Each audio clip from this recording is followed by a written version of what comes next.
I'm sorry. But I don't want to be an emperor. That's not my business. I don't want to rule or conquer anyone. I should like to help everyone if possible. Jew, Gentile, black man, white. We all want to help one another. Human beings are like that. We want to live by each other's happiness, not by each other's misery. We don't want to hate and despise one another.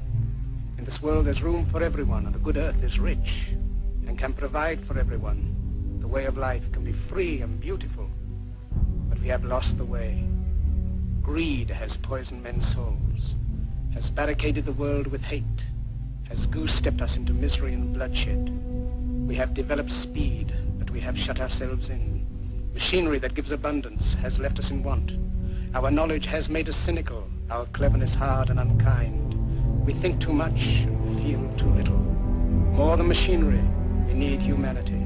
More than cleverness, we need kindness and gentleness. Without these qualities, life will be violent, and all will be lost. The aeroplane and the radio have brought us closer together. The very nature of these inventions cries out for the goodness in men, cries out for universal brotherhood, for the unity of us all. Even now, my voice is reaching millions throughout the world. Millions of despairing men, women, and little children, victims of a system that makes men torture and imprison innocent people. To those who can hear me, I say, do not despair. The misery that is now upon us is but the passing of greed, the bitterness of men who fear the way of human progress. The hate of men will pass, and dictators die, and the power they took from the people will return to the people. And so long as men die, liberty will never perish.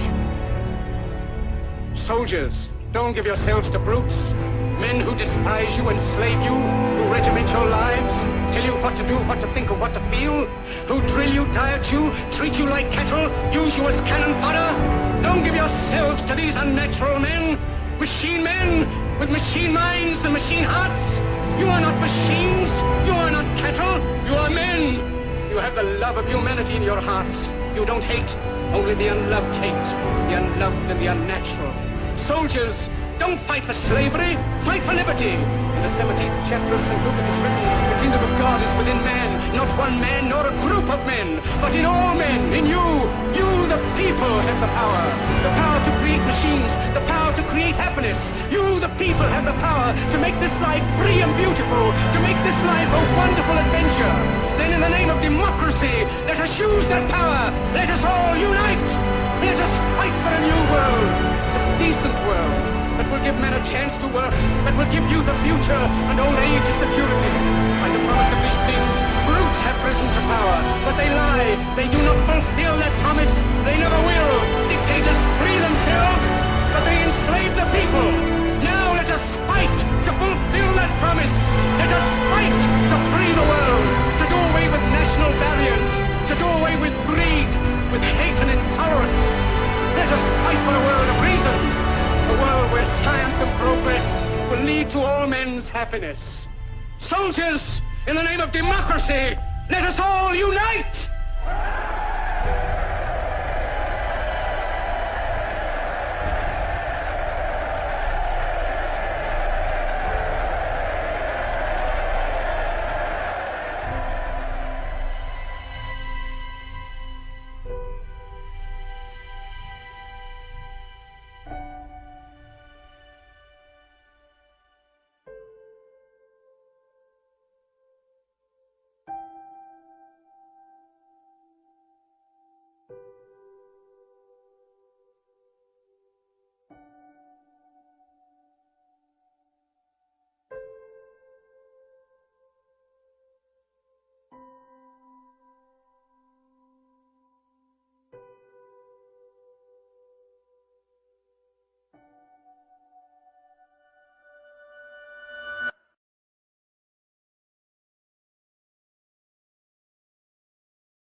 The astrolabe parts are fitted onto a central axis. The body of the instrument is called the mater, a thick plate with a graduated limb and a ring from which it can be suspended.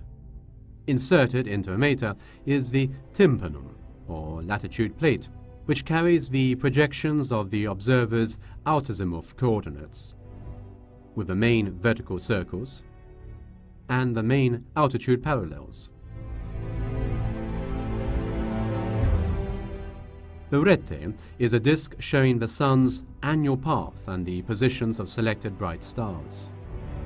With an alidade, or straight rule with sights, placed on the back of the astrolabe, the observer aims at one of those stars to measure its altitude. The rete is then rotated until the star indicator overlaps the altitude parallel, corresponding to the measurement. On a 24-hour scale, the time of night is given by the angle between the position of the sun on the observation day, recorded with a marker, and a fixed direction. If instead the day and hour are known, one can predict the star's altitude. And also, for any given day, one can determine the time of a heavenly body's rising, culmination, and setting.